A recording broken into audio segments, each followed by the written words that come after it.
네, 저희 44회입니다. 오늘 자리가 벽고요. 밖에 있었습니다. 네. 자, 그동안 가끔 티봉이가 지켰었어요. 송지연 지부장님 못 오실 때. 네. 근데 오늘은 와인님 어디 가셨죠? 와인님께서 단짝 어디 가셨어요? 그러니까요. 오늘 저도 되게 실망했거든요. 와인님 볼 수 있나 했는데 오랜만에. 네. 근데 워크숍을 갔다고 합니다. 그래서 네. YTN 노조가 지금 네. 행사와 워크숍 등으로 투쟁 의지를 고취하기 위한 워크숍 이렇게 생각하면 되는 거죠. 그렇죠. 네. 결사 의지를 네, 가지러 그렇죠. 공정방송을 지키기 위한 워크숍 이런 거겠죠. 오늘 되게 생각해보니까 와인님한테 되게 죄송하더라고요. 왜요? 옆에 짝이 없다는 게 이렇게 외로운 일인지 미처 몰랐는데 제가 지난번에 2번이나 연속을 안 나왔잖아요. 얼마나 외로우셨을까. 한번 오시면은 외로우셨는지 한번 물어보죠. 네. 아니 저는 와인님 그거 생각나요. 갑자기요? 갑자기요? 이러면서 네 와인님 다음 주에는 꼭 뵙기를 바라겠습니다. 네, 이호찬 본부장님 어디 가셨죠? 지금 국회 과방위에 참고인으로 인사청문회 네. 또 출두하셨죠. 출석을 하셨어요. 거기서 활약하고 인사청문회가 아니고 공영방송 이사 선임 네. 관련된 청문회. 네, 청문회죠. 네, 지금 계속 국회에서 청문회 있을 때마다 지금 이호찬 본부장님, 언론노조위원장님, 박상현 본부장님 이렇게 수고를 하시는데 오늘 지금 청문회에 어떤 분들이 오신 거죠? 이진숙 방통위원장 또 참석을 했고요. 그다음에 김태규 방통위원 또 참석했고, 그다음에 이번에 방통위에서 위법적으로 선임한 이사들 또 왔나요? 이사들 또 원래 들어 있었고, 그리고 방통위 직원들 그렇게 지금 참석했죠. 네, 오늘 또 이진숙 탄핵된 방통위원장 이진숙 씨가 오늘 또 명언을 좀 남기고 있는 것 같아요. 어떤 그렇죠. 얘기들 하고 있나요? 지금 실시간으로 저희가 보도가 되고 위에서 있어서 뭐 박문지 이사 선임할 때 지시를 받았냐는 취지의 질문했는데 이게 모욕적이다. 자기가 모욕적이다. 네. 근데 오늘 보니까 사실 모욕적이다라고 얘기하는 것보다 자기는 안 받았다고 얘기하면 되는 거잖아요. 그렇죠. 근데 그 얘기를 안 해. 그러니까 저는 이게 거짓말을 하고 있는 거 아닌가 하는 의심을 지울 수가 없는 거예요. 아니 근데 이진숙 씨 화법이 그래요. 네. A라고 부르면 A를 얘기 안 하고 B-1이나 C-1으로 다른 얘기를 해요. 다르죠. 아까 오전에도 김태규 그 방통위원이 그 뭐라고 했냐면 뭐 원칙과 절차를 제대로 지켰냐. 그러니까 자기는 자기가 생각했을 그냥 지켰다라고 얘기하면 되는 거 아니에요. 네. 근데 자기가 생각했을 때는 원칙을 지키려고 노력했다고 생각한다. 이런 식으로 이제 조금씩 빠져나가는 거죠. 그러니까 이게 확실한 확답을 하지 않아요 오늘. 김태규 씨는 오늘 계속 답변을 거부해가지고 지금 국회에서 고발 의견이 된 했죠. 걸로 예. 보이는데 지난주 1차 청문회 때 김태규 씨 출석 안 했거든요. 근데 그 안 한 사유가 뭔지 아세요? 이분이 왜 그때도 태도가 되게 오만방자했잖아요. 현장조사 과방위원들이 갔을 현장 때. 검증 갔을 때도. 근데 그동안에 국회에서 방통위 같은 기관에 출석을 통보하거나 이런 거는 방통위가 국회 담당자가 있어요. 이른바 국회 협력관. 네. 거기 나와가지고 거의 상관하다시피 하는데 그분 통해서 출석해달라. 그러면 이제 출석이 되고 통보가 그런 방식으로 이루어졌다는 거죠. 관행으로. 네. 그런데 이 판사 출신의 김태규 위원장이 이런 국회 출석 통지서는 본인이나 배우자만 받을 수 있대요. 나는 통보받은 바가 없다. 그래서 나오질 않았답니다. 그러면 오늘 어떻게 출석하게 됐냐? 국회에서 김태규 씨 집에 직접 출석 요구서 갖고 갔대요. 네. 그래서 아니 오늘 저희가 이제 오전이나 오후에 여기 오기 전에 그 과방위를 보기도 하고 또 우리 그 조합의 이제 홍보국장이 매번 그걸 보고 성명서도 쓰고 하는데 오늘이 제일 힘들었대요 보는 게. 답변을 계속 거부하니까. 그러니까 이게 계속 그걸 똑같은 거를 계속 봐야 되는 것도 고역인 거죠. 그래서 오늘이 아마 제일 힘든 과방위 뭐 청문회였고 이호찬 선배도 지금 가 계시지만 굉장히 힘들어하지 않을까 그런 생각이 드네요. 근데 지난번에 방통위에 국회 과방위원들이 갔을 때 김태규 직무대행이 그렇게 오만방자한 태도는 저 때 화가 났나? 뭐 이렇게 생각할 수 있는데 오늘 국회에서 와서 그렇게 답변을 일관되게 거부하고 그런 태도는 이거는 국회 무시를 넘어서 국민 무시가 아닌가 싶어요. 맞습니다. 네. 그러면 저희 일주일 동안 컴퓨터에서 무슨 일이 있었나 얘기 좀 해볼까요? 요즘에 TBS 송전지 부장님이 전화만 하면 연결이 안 돼요. 그리고 6시간 후에 연결이 돼요. 죄송합니다. 네, 어디 저희 계십니까? 일이 정말 많아요. 네, 어디 계셨습니까? 저는 항상 지금 최근에 아마 기사를 장식을 했죠. 이성구 저희 대표 대행께서 기자회견을 하지 않았습니까? 근데 원래는 서울시 의회를 압박하기 위해서 8월 이후에 기적이 생기지 않으면 TBS는 방송을 할 수 없다. 네. 라는 얘기를 하러 갔는데 기자회견에서 이상한 소리를 하셨더라고요. 김어준이 책임져라. 사제를 틀어서라도 아니 TBS를 살려라. 그분도 왜 또 본질하고 다른 얘기를 하세요? 네. 그러니까 이제 헤드라인이 그걸로만 뽑히더라고요. 그러다 보니까 이분이 또 앞뒤가 다르게 말씀을 하셨어요. 사제를 털어서라도 김어준 네가 TBS 이렇게 망쳐놨으니 사제 털어서라도 TBS 살려라 해놓고 또 김어준에 대해서는 또 뭐 법적인 모든 수단을 강구해서 처벌하겠다 이런 식으로 얘기를 하더라고요. 책임 묻겠다.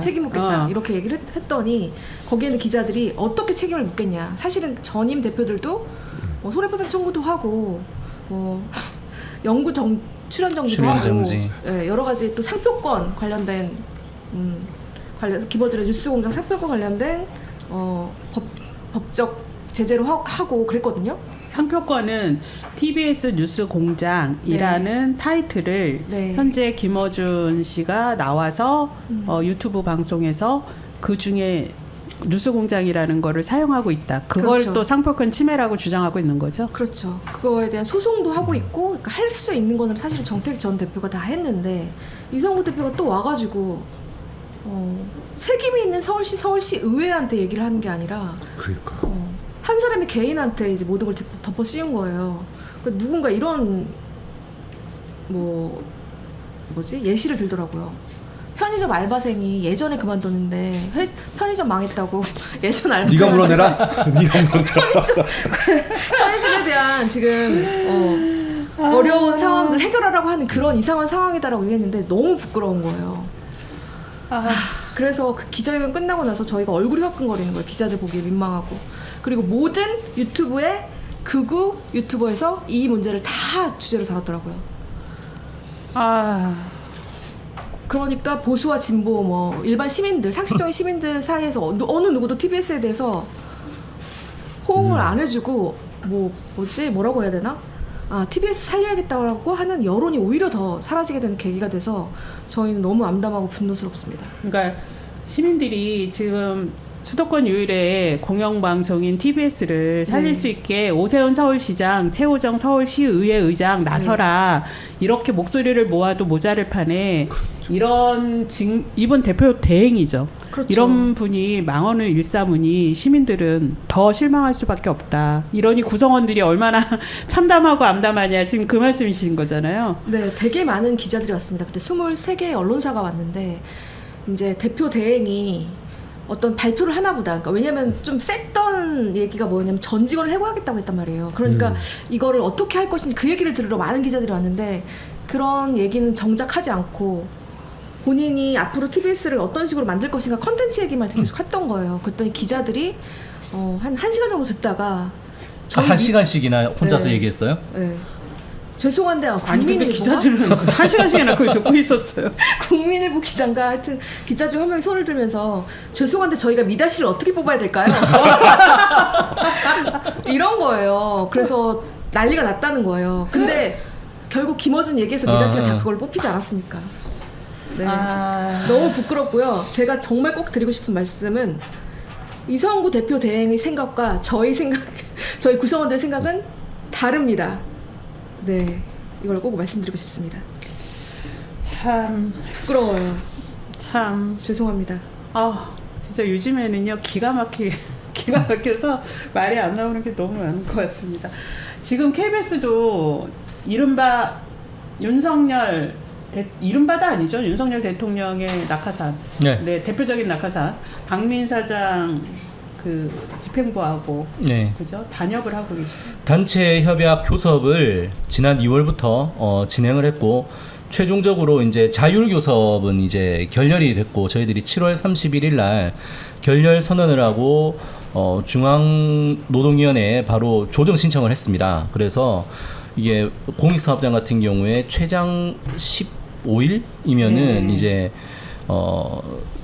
노동위원회에서 이제 조정을 하게 되는데 지난 금요일 날 1차 조정 회의가 있었고 그리고 이제 모레 이제 16일에 2차 조정회의가 있습니다. 그래서 2차 조정회의에서도 이제 결렬이 되면 이제 노동조합 입장에서는 파업을 할 수 있는 쟁의권을 가지고 와서 이제 구성원들에게 쟁의를 할 것인지 말 것인지를 묻는 이제 흔히 얘기하는 파업 찬반 투표를 이제 하게 되는 거죠.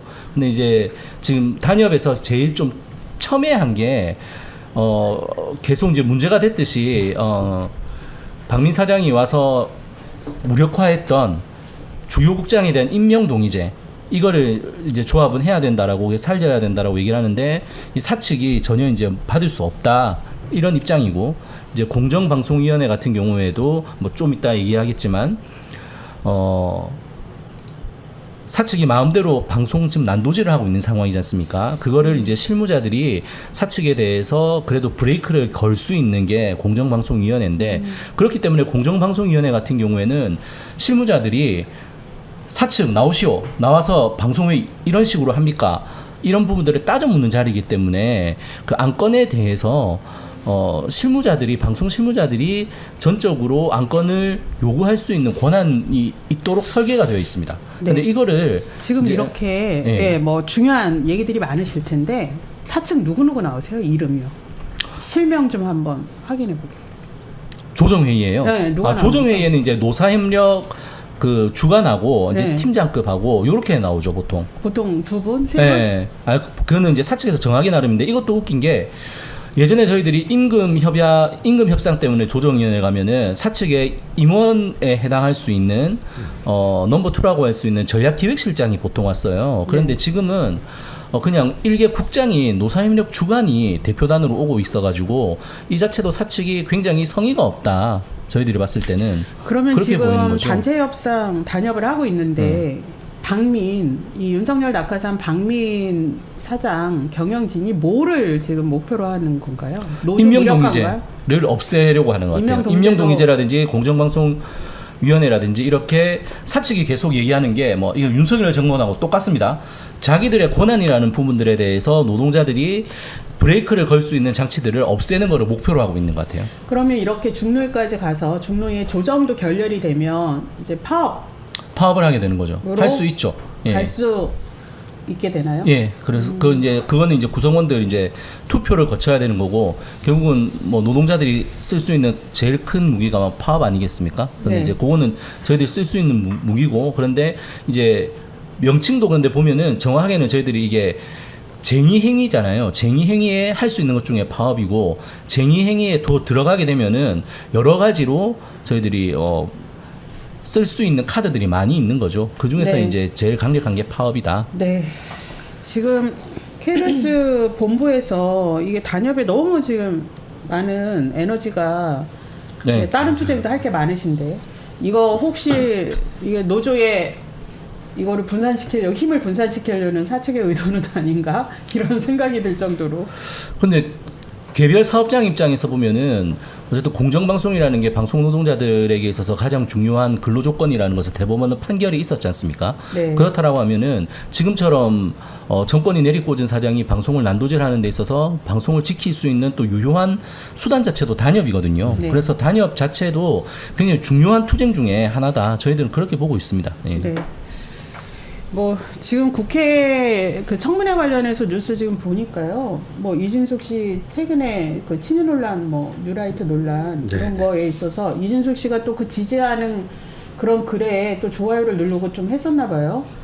또 뭐 그런 거에 자기는 문제되지 않는다 뭐 이런 얘기 계속 하고 있는 것 같은데 뭐 이준석 씨 여러 지금 논란이 있지 않습니까? 그 법카충 뭐 많은데 또 여기 뭐 친일파로까지도 또 예, 들어갈 것 같네요. 이런 논란이 계속이 된다면. 자, MBC. 자, 저희 지금 이호찬 본부장님, 예, 인사청문회가 아니라 국회 청문회 하셔서 지금 나오신 김재경 MBC 본부 민실위원회 간사님은 지난 7월에 저희가 상암동에서 콘서트 있었잖아요. 네, 맞아요. 힘내라 MBC 콘서트. 그때 티저 영상 여러분 보셨으면 아시겠지만 거기 윙크 날리던 분이세요. 누구에게 그렇게 날리셨어요, 윙크를요?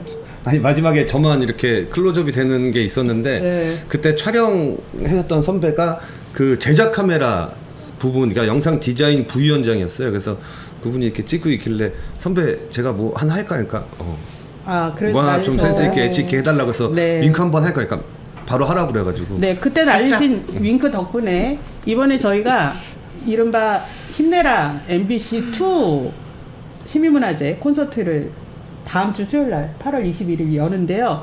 이분이 총 연출자가 되셨습니다. 기대가 뭐 큽니다. 심의 차장님께서 많이 도와주시기로 해서 뭐 최대한 좀 해봐야죠. 네. 사실 저희가 좀 이제 그나마 좀 MBC가 지금은 이제 방송 장악 이제 위기에 놓여 있지만 K나 뭐 T나 Y 되게 힘들잖아요. 그래서 네. 일단 저희도 최선을 다해 싸우고 있는데 이거를 좀 더 시민 사회로 좀 확대해 보자 해가지고 지난번에는 이제 상암동에서 해서 네. 사실 이번 8월 21일 수요일인데 그날이 고 이용마 선배 5주기거든요. 그래서 네.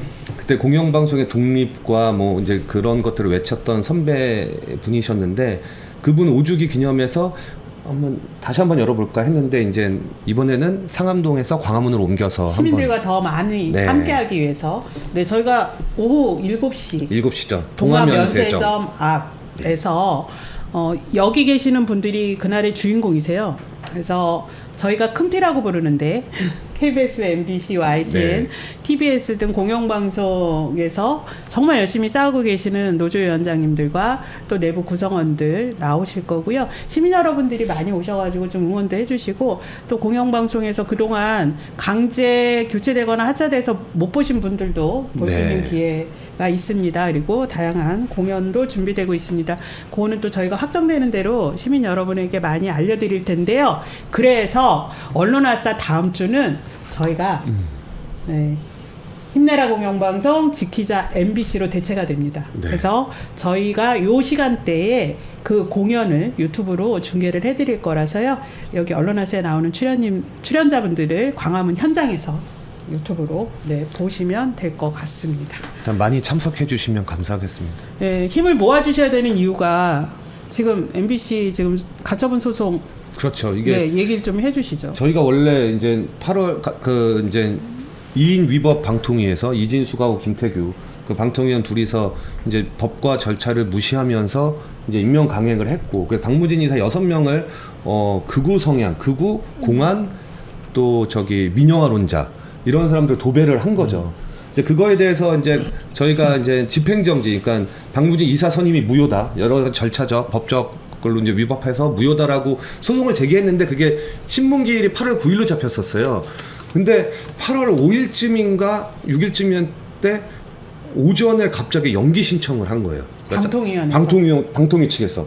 그러니까 우리가 사실 되게 열받았죠. 왜냐하면 아니 다 정해진 거고 9일날 신문기일을 하기로 재판부에서 통보를 했는데 며칠 남기고 연기를 한다는 거는 그럼 그 신문이 좀 연기가 되면 집행정지 결정도 연기가 되는 거잖아요. 네. 그 사이에 12일 날 박문진 이사 임기가 끝나면 13일 날 박무진 이사 갈아치우고 이사장 바꾸고 그 사장 바로 바꾸고 그래서 MBC를 정리하겠다 그 사이에.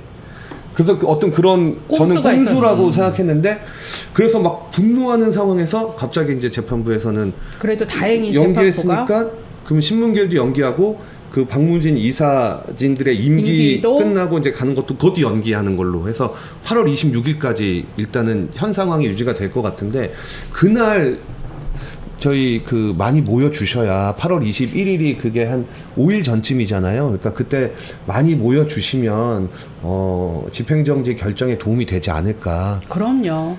뭐 법원뿐만이 아니라 국민의 여론을 살피지 않을 수 없거든요. 윤석열 대통령도 총선에 졌을 때 또 그 당시는 또 얼마나 겸손한 척 하셨습니까? 이렇게 그렇죠. 국민들의 아주 매서운 이 비판이 정말 필요한 그래서 시기입니다. 그날 한 2만 명 오셨으면 좋겠어요. 2만 명이요.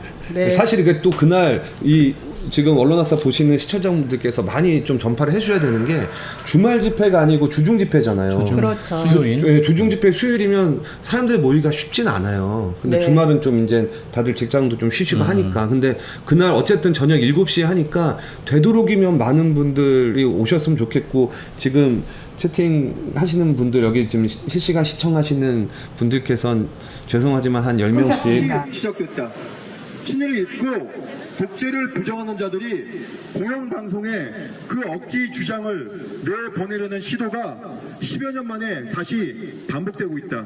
KBS는 최근 광복절 기획으로 이승만 전 대통령에 대한 다큐 영화 기적의 시작을 구매하고 방영을 준비하고 있다. KBS는 이 영화의 일방적 주장들을 검증하였는가? 최소한 근거가 있는 주장들이라는 점은 확신하고서 방영하려는 것인가? 이제 우리는 이 무리수의 배우를 의심할 수밖에 없다. 누구인가? 누가 KBS에 이런 책임질 수 없는 내용을 편성하라고 했는가? 누가 국민의 방송에 주인 행세를 하는가? 누가 KBS의 건국전쟁 편성을 시도하고 또 역사저널 그날에 낙하산 MC를 내리꽂으려 했던가? 공영방송은 이제 제발 스스로의 힘으로 정권과 구구파의 야후 유혹에 부안이도 하지 말고 똑바로 서길 바란다.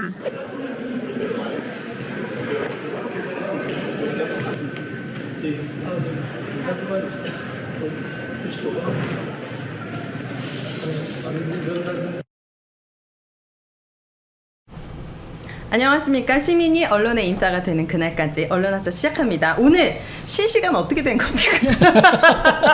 제가 나가는 모든 방송 중에서 이거는 약간 공개 방송에 실제로 오신 분들 정도 50분 정도 지금 되시잖아요. 무슨 전쟁 났습니까? 오늘요 지금 네, 저기 무슨 국회 일이에요? 과방이 지금 청문회하고 있어요. 아, 그 그렇군요. 유명한 이진숙 씨 지금 나와 있습니다. 아 그리고 그 오만방장 김태규 김태규 누구였죠? 방통위원장 직무대행 아 그분도 지금 나와서 있고. 지난주는 거부했는데 이번에 나와가지고요. 네. 지금 답변 못해 팔짱 끼고 앉아 있습니다. 그렇군요. 지금 우리 M본부의 이호찬 본부장님도 거기 가 계시고 네. 네. 또 Y님도 거기 가 계시나요? 아니 Y님은 지금 YTN 노조 투쟁 의지를 다지기 위한 내부 워크숍으로 오늘 오셨습니다. 그분은 네. 워크샵 중이시고 제가 봤을 때 네. 오늘 과방위는 그 우리가 보통 야마라고 하잖아요. 네. 재밌는 야마가 하나 있을 것 같아요. 그 이진숙이랑 김태규 씨 이 두 분이 네. 답변을 못하겠다, 말할 수 없다라고 한 횟수를 하면은 한 수백 번 나올 것 같아요. 그거 재면 그걸로도 하나 기사가 나올 것 같더라고요. 그 정도로 지금 제가 오자마자 실시간이 더 줄어들고 있거든요. 아니 지금 이게 우리 재밌게요. 아니 왜 그런지 아세요? 과방위가 너무 하자. 청문회가 8시 10분에 시작했거든요. 재개가. 아 그래요. 네. 그래가지고 지금 핑계입니다. 아니 지금 청문회 그거 보면 진짜 막 열이 뻗쳐요 지금. 아 그러면 시키러 오세요. 열 시키시러 오시기를 바라겠습니다. 아니 우리 안 봐도 돼요. 왜냐면 계속 답변을 거부하고 있기 때문에 아 그래요. 맞아요. 내용이 나올 게 없을 수도 있어요. 저희를 보세요. 네, 좋습니다. 오늘 주제가 또 가장 요즘 여러 가지 언론의 이슈인 뉴라이트에 대해서 준비해봤거든요. 자, 오늘의 주제는 바로 공영방송에 스며든 뉴라이트입니다. 내일이 광복절입니다. 그런데 1945년 우리나라가 일본으로부터 해방된 것을 기념하고 임시정부 법통을 계승한 대한민국 정부 수립을 축하하는 날인데 독립운동가들이 지금 여러 곳에서 무덤에서 나오셔가지고 통곡할 일들이 발생하고 있는데 어떤 일들이 일어나고 있는지 K님께서 간략하게 정리해 주시죠. 네, 뭐 지금 정점으로 치닫게 만든 게 독립기념관장에 김형석 씨를 이제 대통령이 임명을 한 게 이제 폭발이 된 것 같아요. 이분 네. 같은 경우에 보면은 그래도 독립기념관이라고 하는 것이 우리나라의 광복을 경축을 하고 그래서 일제치하에서 어떤 일이 있었는지를 잊지 말고 그래서 네. 우리나라가 앞으로 어떻게 나가야 될지 좀 의지를 다지는 그런 곳 아니겠습니까? 그렇기 때문에 관장이라는 자리가 결코 가벼운 자리가 아닐 텐데 네. 흔히 얘기해서 친일을 옹호하는 발언과 행적을 했던 분이 지금 독립기념관장이 됐던 거예요. 그러니까 뉴라이트 관장이 아니라 지금 독립기념관장, 독립기념관장을 된 거죠. 거죠. 그래서 이러니까 우리 국민들이 되게 혼란스러운 네. 거잖아요. 최근에 제가 본 뉴스 중에 가장 황당한 뉴스 중에 하나인 거예요. 맞아요. 그러니까 친일 그 옹호 세력이 독립과 친일이 어울리지 않는데 네. 정반대죠. 정반대인데 이게 이 따뜻한 아메리카노 같은 느낌이에요. 아이스 따뜻한 아메리카노. 아이스 아메리카노. 너무 아름다운 표현이야. 아유, 맞아. 그거- 모동이다. 실수하셨네. 두 개의 단어가 결코 섞이지 않는 네. 단어가 평형모순이라고 평형모순이라고 보통 네. 어떻게 치면 옹호 세력이 독립기념관장을 할 수가 있어요. 그러니까 그런데 이게 단순히 독립기념관장뿐만이 아니라 그 전에 지금 뭐 우리나라 주요 역사 기관장에 다이 뉴라이트에 해당되는 사람들이 그 자리를 요직을 차지했다라는 거예요. 네. 뭐 경향신문 기사에 따르면은 윤석열 정부 출범 이후에 25개 기관에 지금 다 뉴라이트가 차지했다라고 하면서 특히 3대 역사기관이라고 해가지고 한국중앙연구원, 그다음에 국사편찬위원회, 동북아 역사재단 이곳을 이제 세 곳을 3대 기관이라고 하는데 여기도 다 뉴라이트가 심각하네요. 장악을 했다라고 네. 하고 특히 이런 부분 때문에 이제 광복회 이종찬 광복회장이 김영석 씨가 독립기념관장이 된 것을 항의해서 이제 광복절 기념식에 정부가 주최하는 광복절 기념식에 네. 참석하지 않겠다 이렇게 선언을 하면서 지금 좀 더 커졌죠. 야당에서도 지금 참석하지 하지 않겠다라고 했죠. 했죠. 김태흠 뭐 지금 충남도지사 네. 뭐 독자적으로 여겼다고 얘기. 그래서 네. 지금 이게 사상 처음으로 이게 광복절 경축식이 세 군데서 열리게 공식 됐습니다. 행사만 공식 현재 행사만. 세 군데서. 천안시 뭐 충남 뭐 아니 그러니까 예. 일단 정부 기념식은 서울에서 열리는 거고 네. 그 다음에 광복회에서 주최한 행사가 또 따로 있고 그리고 또 하나가 보면은 보자 독립운동가 선양단체로 구성된 항일 독립 선열 선양 단체 연합이라는 네. 곳이 있다고 합니다. 여기서 또 따로 주최를 하고 네. 그리고 지금 밝혀진 대로 알려진 바에 따르면은 야당 쪽에서도 정부가 주최하는 기념식에는 가지 않겠다라고 지금 얘기를 했고요. 네. 여기에 또 이제 불을 얹은 것이 네. KBS에서 뉴라이트 쪽에서 그렇게 추앙하는 이승만을 미화하는 다큐도 아니고 영화도 아니고 그냥 우리 영상물이라고 얘기를 하는데 네. 그거를 광복절 당일날 틀겠다라고 하면서 더 또 불을 기름을 끼얹고 있습니다. 아니 이 사태. 그 사람들 틀겠다고 하면 그냥 나가는 거예요? 아니 내부 구성원들이 막 다 맞고 저지하고 맞아. 막 이런 맞고 것들이 나오고 막 해야지 저지하고 다시 했었죠. 신뢰를 네. 찾을 수 있을 텐데. 내일 하시면 근데 그 사실 기술적으로 좀 힘들긴 해요.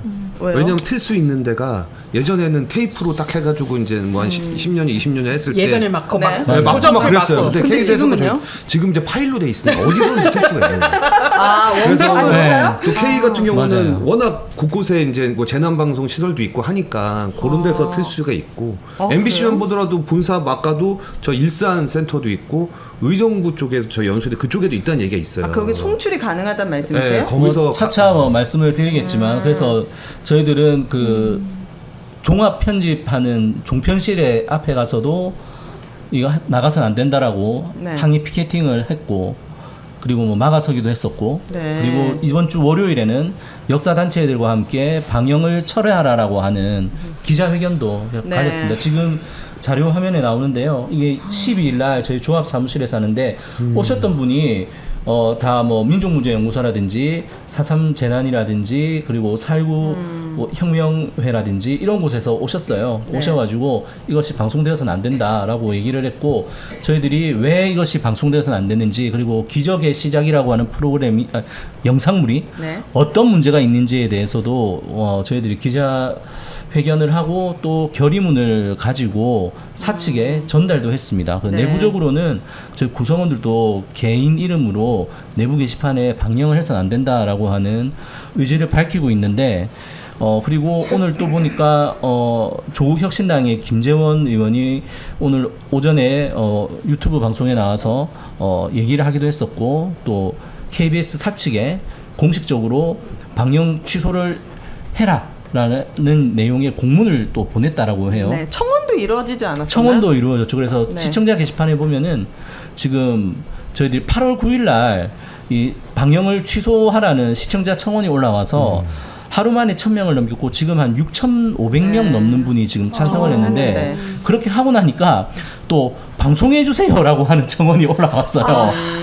근데 이제 다행히 방송을 하면 안 된다라고 하는 청원이 네. 당연한 거죠. 더 많습니다. 예. 네, 자 공영방송에 스며든 뉴라이트가 주제인데요. 저는 진짜 최근에 들어서 가장 많이 들어본 단어인 것 같습니다. 뉴라이트 도대체 뭡니까?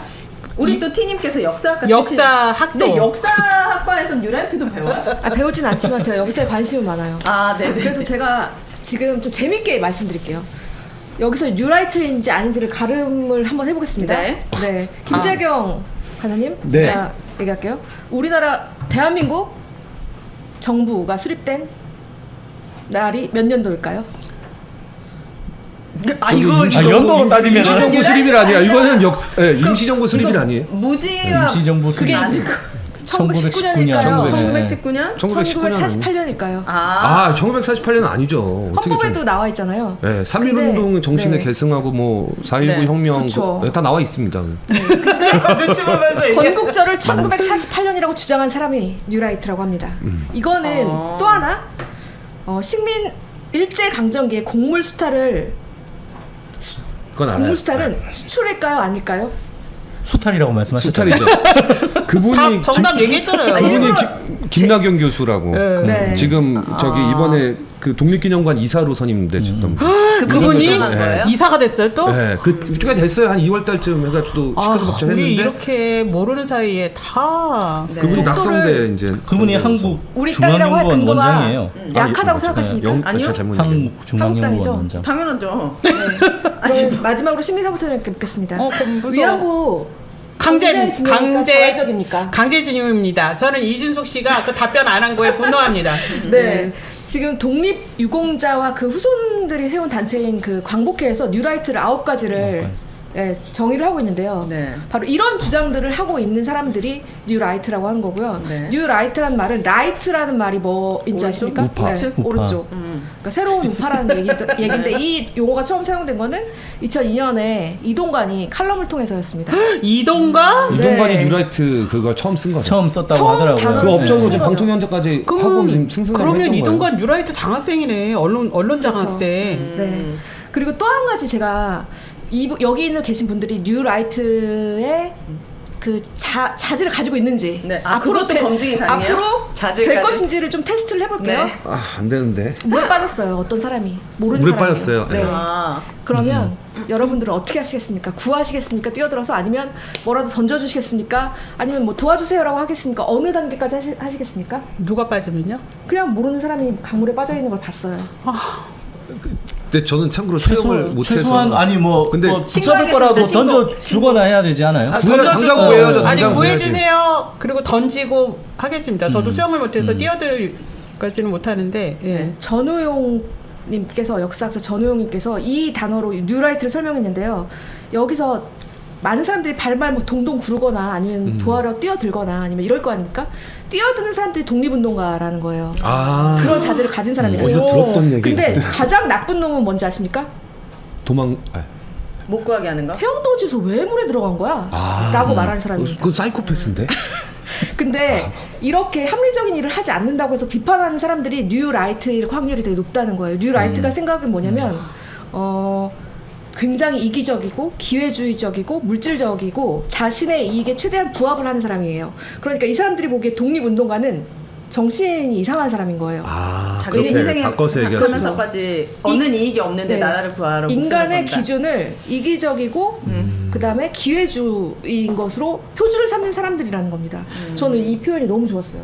근데 이 뉴라이트라는 게 보면은 뭐 사상도 아니고 뭐 이론도 좀 아닌데 사실은 그 근원이 보면 경제사학 맞아요. 쪽에서 시작이 됐어요. 그래서 이게 어떤 연원이 있냐라고 하면은 그 경제사학을 연구하시는 전공자들이 한국 사회에서 자본주의가 어떻게 발전을 했는가라는 부분들을 학술적으로 연구를 하다 보니까는 네. 이제 일제 시기에 천착하게 된 거죠. 그래서 이제 서구에서 산업혁명을 거쳐가지고 그 산업혁명을 거쳐서 자본주의가 확립됐던 그런 여러 가지 단계들이나 조건들이 있었는데 그게 한국 사회에서는 언제 확립이 되었느냐라고 했을 때 일제시대에 그게 확립이 됐다라고 하는 거예요. 맞아요. 네, 그렇게 하면서 일제시대 자체가 대한민국에서 자본주의로 이행할 수 있는 조건들을 갖추는 시기였고 그러한 조건들이 일제에 의해서 만들어졌다라고 얘기하면서 일제 치하를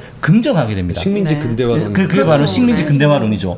그래서 이게 보면은 그 서울대 이제 우리가 많이 들어보셨을 거예요. 낙성대 연구소라고 있는데 이제 이게 서울대 경제학과 출신의 교수님들이 만든 연구소가 있는데 네. 여기에서부터 어떻게 보면은 식민지 근대화론에 대한 이론적인 연구라든지 논리가 막 개발이 되면서 이거를 뉴라이트라고 보통 얘기하는 사람들이 가져옵니다.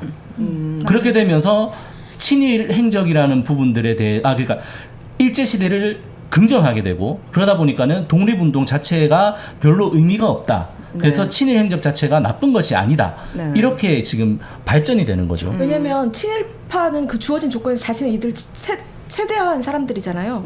그러니까 이분들은 되게 정상인 거예요. 뉴라이트가 보기엔 오히려 독립운동화가 좀 바보 같거나 아니면 좀 뭐랄까 혐오하는 거예요 오히려. 근데 제가 생각했을 때는 네. 일제 시대가 더 이상 통하지 않으면 이 뉴라이트라고 부르는 사람들은 네. 일제가 아니라 뭐 다른 나라를 들여와서라도 본인들의 이익을 관철하기 위한 어떤 수단인 거지 역사를 왜곡하는 것도 어떤 가치나 이념에 치우치고 있는 게 정확합니다. 아니라 본인들의 맞아요. 권력, 물질 이거를 위해서 그냥 추종하는 맞- 거죠. 맞습니다. 언제든 예. 추종들이랑 바뀔 수 있는 거죠. 당연 왜냐하면 그들도 서로 통하는 게 없더라고. 그래서 친일하고 뭐 친미 이런 게 같이 가기도 하잖아요. 맞아요. 네. 사대주의. 근데 우리가 이렇게 아까운 시간에 정말 궁금하지도 않는 이런 극우 단체인 뉴라이트에 대해서 알아봐야 된다는 것 자체가 너무 슬프네요. 지금 이 윤석열 정부가 얼마나 처참한지 보여줍니다. 이승만 다큐 내일이죠. 광복절에 기적의 시작이라는 이름으로 방영이 된다고 하는데 제가 궁금한 것은 이 다큐가 기본적으로 퀄리티도 굉장히 영화진흥위원회인가 보죠. 영진이로부터 영화 인정도 받지 못했고 독립 영화로서. 네. 네. 그리고 왜 웃돈을 주고 비싸게 구입했습니까? 보통 500만 원 정도면 독립 영화를 살 수 있다고 하는데 1,000만 원 정도 줬다고 이게 하는데. 사실은 이게 영화 구매 대금이라든지 이런 것들은 회사 입장에서 영업 비밀에 해당하는 거라서 이 공표가 되면 안 되는 거거든요. 그런데 어떻게 이 취재력이 좋은 MBC의 이용주 기자님께서 취재를 하셨는지 이거 네. 회사 공문까지 이거 방송을 입사를, 내보내는 네. 입수를 하셔가지고 MBC 에서? 하셨더라고요. 네. 이용주 기자님 정말 대단하신 것 같아요. 그래서 이제 사실상 공개가 돼버렸어요 지금. 1,000만 그래서 원? 구매 가격이 1,000만 원이다. 네. 뭐 그렇게 돼버렸고 다른 우리 보통 특선 영화라든지 이렇게 일단 독립 영화 같은 경우는 해외 유수 영화제에서 수상을 했다라든지 아니면 작품성이 있다라든지 이런 부분들을 이런 영화들을 이제 독립 영화관이라고 저희들이 방송을 하고 특선 영화 같은 경우에는 정말 크게 흥행을 했다든지 뭐 진짜 오락성이 강하다든지 네. 이제 그런 것들을 보통 저희들이 구매를 해서 이제 방송을 하게 되는데 네. 그런 이전에 그렇게 구매했던 영화들하고 비교해봤을 때는 확실히 비싸다. 네. 그러면 심은정님께서 궁금하신 거 웃돈까지 주고 구입했다면 배임 이거 배임이죠. 아니냐라고도 저희들은 물어보는데요. 그렇게 보고 있습니다. 예. 배임 혐의가 있다라고 봅니다. 예. 자, 그러면 KBS 창사 이래 이것도 너무 재밌어요. 편성 본부장이 직접 삭제와 편집을 맡았다. 네. 이건 무슨 얘기입니까? 그러니까 이게 말씀드렸던 것처럼 저희 내부 구성원들은 처음에 이게 갑자기 시작이 된 게 아니라 히스토리가 올 연초부터 시작이 됐어요. 이승만 다큐 방영이요. 네, 그래서 처음에 임원진에서 보통 보면은 우리 영화 구매하는 담당자가 있기 때문에 그 담당자가 뭐 3.1절, 뭐 현충일 아니면 광복절 이때 뭐 특선 영화나 뭐 이런 것들 독립영화관에 방영할 프로그램들을 네. 이제 어떤 것들이 있는지를 좀 추려서 위에 결제를 올려서 그거를 승인을 받으면 구매를 진행을 하는 게 네. 일반적인 프로세스겠죠. 그런데 1월 달에 갑자기 임원진들이 그 문제가 많았던 건국전쟁과 이 기적의 시작을 구매하는 걸 검토하라는 지시를 내립니다. 오. 그래서 일단 뭐 업무 지시가 내려왔으니까 담당자는 검토를 했죠. 그런데 이거 틀면 안 됩니다라고 네. 하면서 의견을 냈어요. 그런데 다시 또 검토를 하라는 지시가 내려왔는데 이제 건국전쟁 같은 경우에는 3월 달에 담당자가 확인을 했을 때 이거 TV조선이 판권을 네. 사가서 우리가 구매를 할 수 없습니다. 방송을 틀 수 그래서- 없습니다. 라고 하니까는 그러면은 기적의 시작 이거라도 구매를 해라. 라는 지시가 내려왔어요. 또 다시. 그래서 아무리 봐도 대작 담당자는 이거 부적절하다라는 얘기를 무수히 진행을 하니까 편성 국장이 직접 구매를 기한을 해서 편성 본부장이 구매 결제를 해버립니다. 그래서 일단 간부들끼리 했다는 얘기예요. 그렇죠. 간부들끼리 했죠. 그래서 일단 구매는 우리가 했어요. 그러면 하는데 우리가 방송을 하려면은 이번에 나가는 프로그램이 독립영화관이라는 프로그램인데 그러면은 어떻게 되냐면 독립영화관 타이틀이 붙고 보통은 그리고 이 영화가 어떠한 영화입니다라고 하는 아나운서 설명이 붙어요. 네. 그래서 아나운서가 마지막에 보시죠 이렇게 하면서 이제 본편이 쭉 나가는 이런 식이기 좀 때문에 올드한 스타일이네요. KBS죠. 네. 네. 그래서 어쨌든 이렇게 방송에 나갈 수 있는 형태로 이제 편집을 해야 되기 때문에 그 이거를- 편집을 이 사람이 직접 그렇습니다. 했다. 그러니까 그거를 담당자한테 만들어라고 했는데 담당자는 마지막까지도 진짜 나가면 안 됩니다라고 해서 계속 재고 요청을 했죠. 이 프로그램 방영에 대해서. 그러니까는 결국은 편성본부장이 내려와서 종편실에 와서 그 종편 감독이랑 직접 디렉팅을 하면서 이게 방송용을 편집을 한 거죠. 네. 근데 그것만 한 게 아니라 지금 이제 왜곡 부분 얘기가 될 텐데 너무 심한 왜곡은요 스스로 삭제도 하고 편집도 했어요. 그렇군요. 그러니까 자기네들도 문제가 있다는 걸 아는 거죠. 그래서 보면은 삭제된 부분들이 어떤 부분이냐면은 4.3과 관련해서 제주 4.3 항쟁과 관련해서 그 인터뷰이가 4.3은 적화 통일을 위해서 빨갱이들이 일으킨 무장 폭동이다 뭐 이런 내용이 있어요. 세상에. 근데 보면은 그 4.3법에는 보면은 우리 저희 실정법에 4.3과 관련돼서 명예를 훼손해서는 안 된다라고 하는 법 조항이 있어요. 네. 근데 이거는 만약에 실제로 방송이 되면은 실정법을 위반하게 되는 거죠. 그래서 이 부분은 지금 드러낸 걸로 저희들이 파악을 하고 있어요. 감독이 편집하는 거 싫어하잖아요. 보통 자기 영화. 그러니까 말이 안 되는 게 감독이 그 편집하는 것도 동의를 했다라는 거예요. 자기가 잘못했으니까. 네, 그러니까 아니 이렇게 편집을 그렇게 해서까지 호소하는 영화를. 보내야 되는 영상물을 네. 왜 우리가 구입을 해야 되냐고. 그러니까 그 사람들은 가치관도 없다니까요. 그냥 본인들의 어떤 권력을 위해서는 그냥 그렇게 다 바꿀 수가 있는 건데 제가 최근에 들은 얘기 중에 노조를 탄압하고 그리고 권력에 줄 서는 구성원들 있잖아요. 그 언론사의 구성원들의 특징이 굉장히 일을 못한다. 실력이 아주 처참하다. 그러니까 권력에 줄 설 수밖에 없는 거고 그걸로 인정받지 못하니까 뒤에서 오히려 구성원들 다른 노조들에게 등에 칼을 꽂는데 기본적으로 주변에 사람이 없으니까 이 사람의 편성본부장이 직접 편집도 하고 삭제도 하고 이렇게 한 거 아니겠습니까? 그렇죠. 예, 만약에 이 사람 업무가 이게 아니잖아요. 아니죠. 편성본부장이. 편성본부장이라는 사람이 직접 자기가 디렉팅을 하는 게 자기 업무가 아닌 거죠. 예. 그럼 최초 지시자가 누구인 거예요? 박민 아니겠어요? 저희들은 박민 사장, 김동윤 편성본부장이 책임을 져야 된다라고 보고 있습니다. 네, 지금 댓글에서도 우리 KBS는 언제 다시 데려와 살릴 수 있느냐 이렇게 진짜 대한민국의 공영방송에서 광복절에 이승만 찬양 다큐가 방영이 된다니 처참합니다. 중요한 건 뭐 재미라도 있고 웃기기라도 하든지 아니요 품질이라도 그러니까 고품질이라든지 퀄리티라도 좋으면은 말을 안 할 텐데 이 퀄리티 자체가 이게 영화 맞아? 독립 영화 맞아? 라고 할 정도로 인정을 받지 못하고 있다라는 게 가장 또 체크 포인트가 될 수 네. 있을 것 같습니다. 영진위에서 부적격으로 판단한 이유가 1, 한번 2차 요 심사 자료 자료를 한번 띄워주시겠습니까? 확인해 보도록 하겠습니다. 네. 이게 보면은 기적의 시작이 감독이 작년 하반기하고 올해 초에 2차례나 독립영화로 인정해달라고 해서 신청을 했어요. 네. 근데 2번 다 빠꾸를 맞았죠. 퇴짜를 맞았죠. 네. 근데 이게 보면은 지금 이 내용은 지난해 하반기에 신청했을 때의 그 평가 내용인데 보면은 주장이 결과론적으로 왜곡된 측면이 있다. 네. 그러니까 팩트 자체가 틀린 것들이 있고 다큐멘터리 영화라고 느껴지지 않았다. 네. 영화로 볼 수 있을까 생각해 불인정했다. 네. 한국 사회에서 이미 판명난 사실을 가지고 다시 뭐 얘기하고 있다. 이런 얘기고 네. 이 마지막이 마지막이 답변이에요. 답변이네. 다큐멘터리 감독으로서 기본적으로 갖춰야 하는 것도 갖추지 않았다라고 그러니까 생각했다. 이런 사람들의 특징이다. 실력이 없다고요. 라고 하면서 일단 한번 퇴짜를 맞았어요. 네. 그래서 이제 올해 초에 1월에 다시 신청을 했거든요. 네. 그래서 두 번째 심사를 했는데도 마찬가지로 재현 방식이 너무나 관습적이다. 재현하는 방식이 클리셰가 너무 강하다. 하나의 영화 서사로 연결시킬 수 있는 어떠한 논리적 접근이나 서사 방식이 부족하다. 논리적 뒷받침이 아주 미약하다. 이런 사유로 네. 또 퇴짜를 맞았습니다. 그래서 실제로 보면은 그 심사 기준이 세 가지가 있어요. 영진위에서 심사 기준이 첫 번째가 상업 영화가 다루지 않는 정치적, 사회적, 문화적 쟁점과 인물을 깊이 있게 다룬 영화. 두 번째가 편견과 관습에 얽매이지 않는 표현으로 차별화된 경험을 전달하는 영화. 네. 세 번째로 새로운 지식을 제공하고 대안적 의제를 제기하는 영화. 하나도 안 맞다는 거예요, 이런 거에.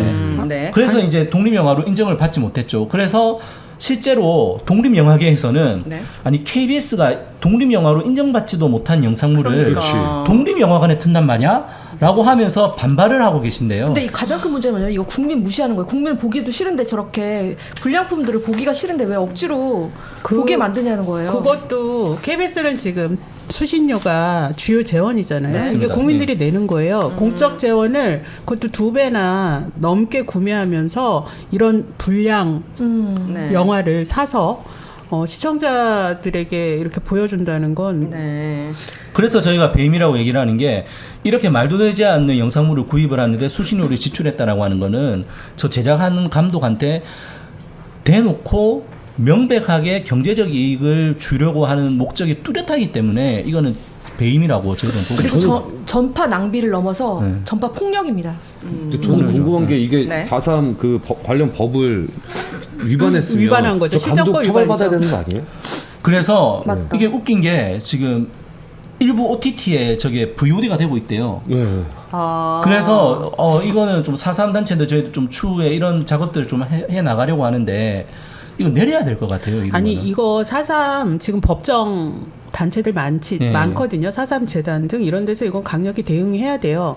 5.18 민주화 운동 같은 경우도 그렇게 역사 왜곡한 대표적인 사람이 있잖아요. 지금 감옥에 가 있잖아요. 누구죠? 누구 아는 사람이요? 지만원 씨. 지만원 씨. 아, 네. 지만원 씨. 네, 지금 감옥에 가 있어요. 광수 1호 2호 네, 얘기했던. 계속 왜곡했던 사람들. 아 저는 되게 마음이 아픈 게 뭐냐면 박상현 본부장을 포함해서 그 구성원들이 받는다는 거예요, 이 피해가. 맞습니다. 왜냐하면 사람들이 이거 보고 분노를 KBS한테 한단 말이에요. 당연하죠. 네. 그리고 KBS 수신료 안 내고 싶잖아요. 이런 거 보면. 그러면 그 피해는 고스란히 아무 잘못이 없는 구성원들에게 간다는 게 너무 대단하다. 아니 TBS가 지금 말도 안 되는 TBS 그 대표의 그 발언 대표와 때문에. 뭐 그다음에 막 김어준 씨한테 막 모든 뭐 사죄를 털어서 배상하라는 등 이런 말도 안 되는 주장을 하니까 시민들이 TBS를 실망하듯이 지금 그 얘기시잖아요. 똑같은 마음입니다. 맞습니다. 그래서 이렇게 말도 안 되는 거라면서 영화가 어떤 내용이냐 한번 간략하게 그 왜곡되는 부분들 좀 설명을 드리도록 하겠습니다. 네. 보면은 일단 이 문제적 장면들을 그 자료 한번 띄워주시겠습니까? 네. 일단 전반적으로 이승만에 대한 찬양 일색인 거예요. 그래서 이승만을 이제 기적의 인간. 미라클. 네. 말도 그리고 안 이제 돼? 얘기를 하는 그 영화 제목은 뭐 기적의 시작인데 네. 이승만 자체가 기적의 인간이다라는 내용을 하게 되는 거죠. 그 다음 보시면은요, 여기서 이제 나오는 거죠. 건국 1948년 8월 15일 네. 이렇게 대한민국이 건국했다라는 것은 이승만 대통령 한 분의 지대한 업적이다. 어머나. 그러니까 대한민국이라는 것이 이승만 때문에 세워졌다. 저 사람은 뭐 하는 라는 사람이에요? 얘기예요. 지금 저 저분이 배우예요? 아니면 배우는 아니고 어디 뭐 역사학자예요? 단체 회장이신데 예. 우익단체, 뉴라이트 단체. 맞습니다. 예, 예. 그리고 네. 그 다음요. 이분은 이제 기독교의 힘으로 네. 그 대한민국이 바로 설 수 있었다 이런 얘기예요. 그래서 이승만 전 대통령이 뭐 그 투옥 생활을 할 때 아, 네네. 이제 투옥 생활에서 이제 기도를 하면서 성령을 받았다 네. 이런 표현들도 있었거든요. 그래서 그 순간 감방이 환해지고 내 온몸이 뜨거워졌다. 나도 모르게 내가 다른 사람으로 변했다라고 기록했다라는 것이 이렇게 기독교가 아니었으면은 대한민국이 이렇게 발전할 수 없었다. 네. 이런 얘기를 하고 있고요. 네. 다음요. 그리고 이제 3.15 부정선거와 관련해서도 이게 보면 4.19 단체들이 굉장히 분노하시는 부분인데 이 모든 것들이 이승만 대통령은 하나도 몰랐다. 밑에서 누명이다. 사람들이 자기들의 이익을 위해서 한 것이었고 이승만은 그것에 대해서 누명을 썼다라는 얘기예요. 네. 그렇게 해서 어떤 결론에 이르느냐. 그래서 난 국민의 뜻을 몰랐다 하시면서 즉각 하야했다. 그래서 하야했다는 것 자체도 높이 받들어져야 되는 구국의 결단이다. 이렇게 얘기를 하고 있습니다. 그렇게 하면서 이제 이런 이승만에 대해서 독재라고 얘기를 하는 사람들은 그러면은 이승만이 없었으면은 6.25 때 적화 통일이 되었을 텐데 그러면은 적화 통일에 대해서 우리나라가 공산주의가 되었어야 했다라는 얘기냐 이 얘기를 하면서 이승만에 대해서 비판하는 사람들을 모두 적화 통일을 원하는 공산주의자 빨갱이로 지금 치부를 네. 하고 있거든요. 근데 전반적인 내용이 이런 내용들이 그냥 쭉 있어요. 그러니까 우리가 얘기하는 게 뭐 조악한 제작 수준은 또 뭐 차치하더라도 네. 어쨌든 우리가 모두 알듯이 한 사람이라는 게 공과 과가 있으면 뭐 공에 대해서 좀 비중 있게 다룰 수도 있죠. 그러지만 과라는 것이 같이 다뤄져서 이 사람에 대해서 사람들이 좀 입체적으로 평가를 하고 알 수 있는 그런 기회를 제공을 해야 되는데 네. 그런 내용은 과에 대한 내용은 지금 아주 완전히 빠져 있다. 그래서 일방적인 미화 프로그램이다. 왜곡한 윤리적 거죠. 공약도 엄청 엄청 많죠. 이승만 대통령 재임 시절의 일반적인 평가를 제가 좀 찾아보니까 외교는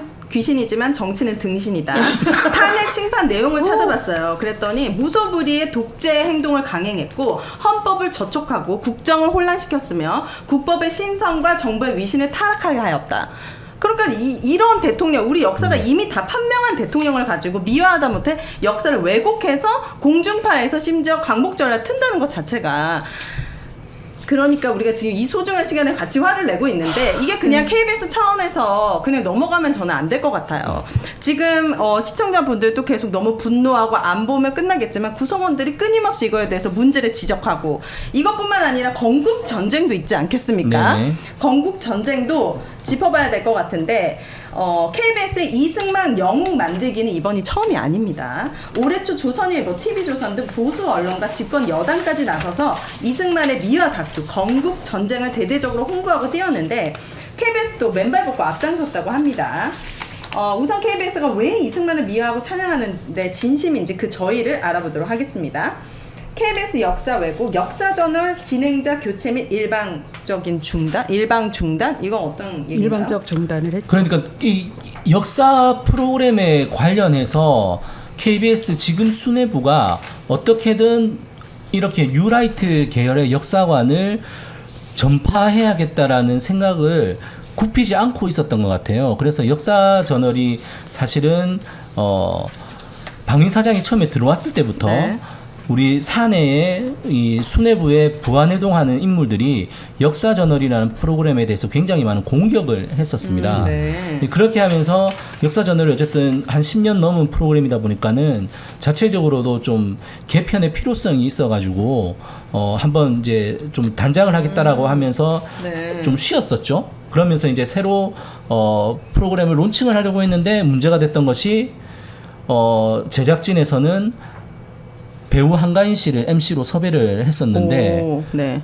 갑자기 수뇌부에서 녹화 5일 전에 우리 퇴사했던 조수빈 아나운서를 MC로 기용을 하라고 압력을 넣었던 거였죠. 근데 조수빈 전 아나운서가 이제 퇴사 이후에 이렇게 국민의힘이라든지 뉴라이트 계열 행사에 엄청 다니면서 네. 많이 활동을 했어요. 그래서 갑자기 무슨 일이냐라고 해서 이제 제작진들이 받아들이지 못하겠다라고 네. 하니까는 역사저널 프로그램을 아예 그냥 공중분해시켜 버렸죠. 방송 준비하려고 하던 거를 내부에서 반발이 심해지자. 네, 네. 공중분해 시켜버려서 원래 제작하던 담당 PD들을 다른 팀으로 쫓아보내버렸죠.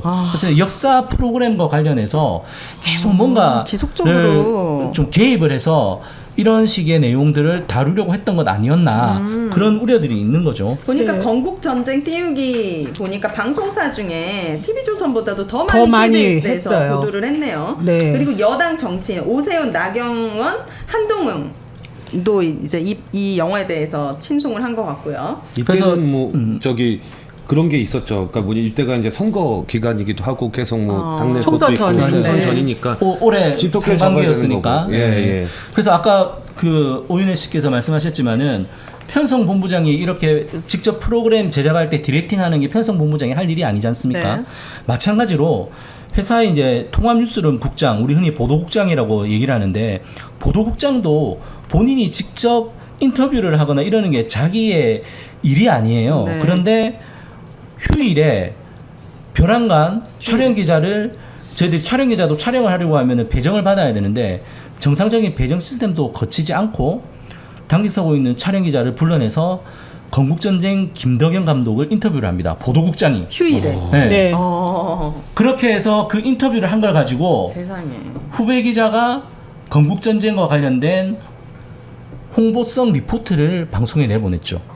지금 같은 편집국장입니까? 이번에 지금 이승만의 달라요? 이 다르죠. 편집국장들이 다들 대단하네요. 그게 보도국장. 보도국장이고 보도국장. 요번에는 편성본부장. 편성본부장. 네. 그래서 이렇게 이승만 띄우기에는 정말 우리 현재 KBS 수뇌부들은 진심이다. 아, 진심이다. 근데 서로 경쟁하고 있는 것 같아요. 근데 이게 너무 충성 웃긴 경쟁 뭐 게요. 이런 거. 보면 KBS가 언제부터 TV조선하고 이른바 친윤 보도를 경쟁했나 싶을 정도거든요.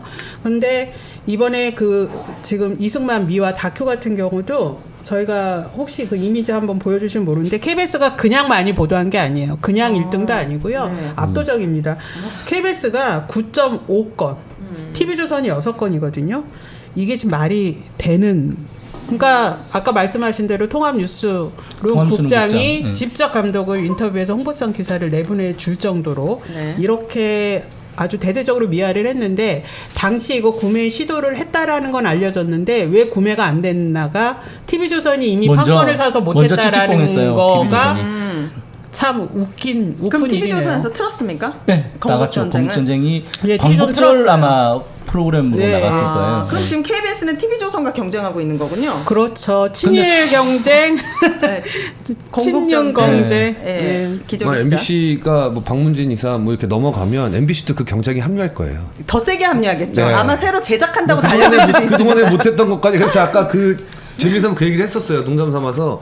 지금은 건국전쟁이든 뭐든 기적의 시작이든 사왔지만 MBC는 아마 드라마로 만들 수도 있다. 뭐 김장겸 이후에 어떤 친윤 세력들이 들어오면 네. 제작까지 할 수 있을 것 같다게 우스갯소리로 했는데. 네. 말이 씨가 됩니다. 빨리 취소하세요.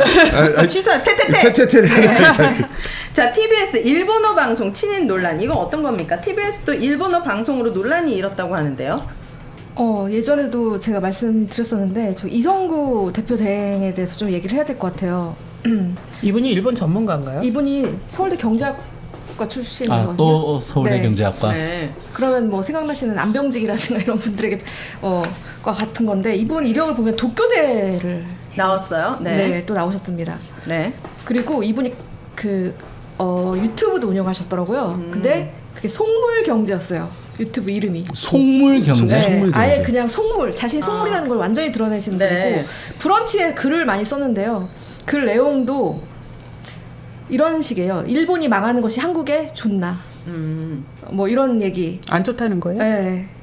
결국 그럼 망하고 있다는 거예요, 일본은? 우리 일본은 되게 배우기 쉬운 나라고 또 서구 문화를 배우는 것보다 일본을 배우는 게 오히려 더 편하다 이런 주장을 하는 글을 썼고 가장 큰 문제는 이완용도 부러워할 이재명의 후한무치예요. 네? 그러면서 이완용과 이재명을 묶어서 이렇게 썼더라고요. 이완용은 실제로도 독립협회의 최대 후원자였고 학부 대신으로서 이 땅에 의무교육제도를 처음으로 도입한 공까지 있다고 하니 이완용이요? 네, 이완용을 지금 칭송한 비하면 거예요? 이재명에 비하면 훨씬 훌륭한 분이라고 한들 이재명 씨는 할 말이 없을 듯합니다. 제가 왜 일본어 방송을 고집할까 너무 신기해서 이분을 좀 찾아봤거든요. 이런 글을 쓴 거예요. 세상에. 그러면 그분도 이른바 친일파네요. 뉴라이트가 의심되는 게 왜 의심되냐면 이분도 굉장히 기회주의자고 그 다음에 약간 이렇습니다. 예를 들어서 일하지 않는 사람들 꼴을 못 봐요. 네? 뭐라고요? 일하지 않는 사람. 휴머니스트가 아니에요. 그러니까 휴머니즘이 아니라 모든 것을 다 경제적으로만 성과주의자? 네, 성과주의자예요.